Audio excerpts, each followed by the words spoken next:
আসলে ওরা আসছিল প্রতিবন্ধী স্কুলে ওদের মনে হয় এমপিও হয় নাই বা এরকম কিছু হবে। ওদের দাবি দেওয়া নিয়ে ওরা আছে, ওদের দাবি দেওয়া থাকতেই পারে। এখানে বেশ কয়েকজন হলো আছে। আজকে আমাদের যখন দৃষ্টি আকর্ষণ করলো যে স্যার আমরা হচ্ছে যমুনা বাসভবনের দিকে যাবো।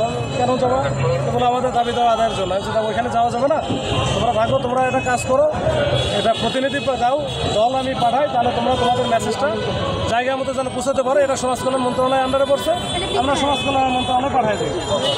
ওরা দিল আমাকে 9 জনের নাম দিয়েছিল। ঠিক আছে, 9 জনের ঠিক আছে।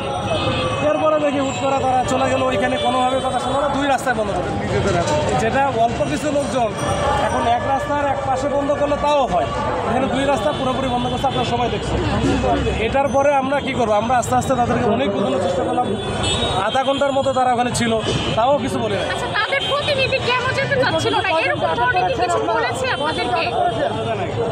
একটা পর একটা বলি, মানে তাদেরকে যেটা আমরা বলেছিলাম যে তোমরা প্রতিনিধি হিসেবে যাও, তোমাদের কথা বলো, কিন্তু পরে এসে ওরা তো প্রতিবন্ধী যাবে না, ওরা ওখানেই বসবে।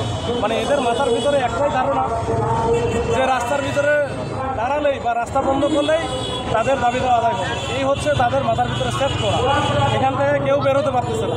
আমি বলছি যে এটা তোমরা কথা বলতে হবে, আলোচনা করতে হবে, জায়গা মতো তোমার মেসেজটা যাইতে হবে, কিন্তু এরা না বোঝে ওই যে রাস্তা দখল।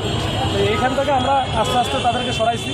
তাদের যারা নেতা ছিল, কিছু নেতা কিন্তু ভালো ছিল এবং তারাই কিন্তু চলে যেতে, কিন্তু তারা অনেকেই আছে আবার ইন্ধন যোগাচ্ছিল, উস্কানি দিচ্ছিল। তো যাই হোক, এটা করার কারণে আমরা যারা উস্কানি দিচ্ছিল